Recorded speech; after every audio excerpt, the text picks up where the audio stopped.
নমস্কার বন্ধুরা, মিরার রান্নাঘরে আপনাদের সবাইকে স্বাগত। আজকের রেসিপি মুচমুচে পনির পকোড়া। নিরামিষ দিনে এই রেসিপিটা বানিয়ে দেখবেন, খেতে দারুণ লাগে। প্রথমে আমি এখানে 200 গ্রামের মতো প্যাকেট, যে আমুলের যে প্যাকেটটা হয়, সেই পনিরটা নিয়েছি। আপনারা লুজ যে পনির পাওয়া যায় সেই পনিরও নিতে পারেন। এবার পনিরটা আমি প্যাকেটটা কেটে নিলাম। পনিরটা আমি এবার কেটে নেব, তার জন্য মাঝ বরাবর এইভাবে কেটে নিচ্ছি। আর হাফ পনিরটা আমার এই রেসিপিতে লাগবে, আর হাফটা আমি রেখে দেবো। এইভাবে আমি কেটে নিচ্ছি। টুকরো করে কেটে নেওয়ার পর এইভাবে একটু পাতলা পাতলা করে স্লাইসগুলো করে নেব। আপনারা ছোট বড় বা একটু মোটা সাইজ করেও বানিয়ে নিতে পারেন, মানে কেটে নিতে পারেন। এইভাবে সব পনিরটা কেটে নেওয়ার পর তারপর এটা লবণ ছড়িয়ে নেব।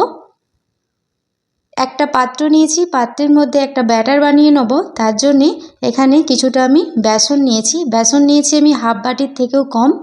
1 চামচ চালের গুঁড়ো দিয়ে দিলাম, এতে রেসিপিটা মুচমুচে হবে।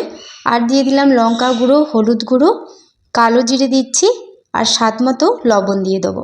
শুকনো উপকরণ ভালো করে আমি মিশিয়ে নিচ্ছি। মিশিয়ে নেওয়ার পর তারপর অল্প অল্প জল দিয়ে একটা ব্যাটার বানিয়ে নেব। আর ব্যাটারটা ভালো করে ফেটিয়ে নিতে হবে, যাতে কোনো রকম দলাভাব না থাকে। আমার চ্যানেলে আপনি যদি নতুন হয়ে থাকেন, প্লিজ আমার চ্যানেলটি সাবস্ক্রাইব করবেন, আর পাশে থাকা বেল আইকনটা পুশ করে দেবেন আমার নতুন ভিডিও পাওয়ার জন্যে। এখানে ভালো করে এটা ফেটিয়ে নিয়েছি। ব্যাটারটা আমার ফেটানো হয়ে গেছে। এরকম ঘনত্বে রাখতে হবে। কড়াই আগে থেকে তেলটা গরম বসিয়ে দিয়েছিলাম। এবার তেলটা ভালোভাবে গরম হয়ে গেলে গ্যাসের ফ্লেমটা মিডিয়াম টু হাই ফ্লেমে করে এক একটা করে পনিরের স্লাইস ওই ব্যাটারের মধ্যে চবিয়ে ওই তেলের মধ্যে দিয়ে দেবো। গ্যাসের ফ্লেমটা হাই টু মিডিয়ামই থাকবে, আর হাই টু মিডিয়াম ফ্লেমে উল্টে পাল্টে সোনালি কালার করে ভেজে নিতে হবে। ফেসবুক পেজ দিয়ে যদি আপনারা দেখে থাকেন, প্লিজ আমার ফেসবুক পেজটা ফলো করে পাশে থাকবেন। আর রেসিপিটি ভালো লেগে থাকলে প্লিজ একটি লাইক, কমেন্ট, শেয়ার করবেন। দেখুন কত সুন্দর হয়েছে।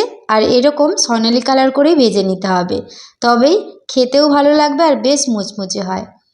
সবগুলো তুলে নেওয়ার পর একইভাবে কয়েকটা আমি ওই তেলের মধ্যে দিয়ে দিয়েছিলাম। এগুলো আমার ভাজা হয়ে গেছে।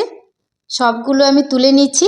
তুলে নেওয়ার পর একটা প্লেটের মধ্যে নিয়ে নিয়েছি। দেখুন, এটা কিন্তু গরম গরম ভাতেও খেতে পারবেন, বা চা কফিতে আপনারা ঝটপট বানিয়ে এই রেসিপিটা পরিবেশন করতে পারবেন।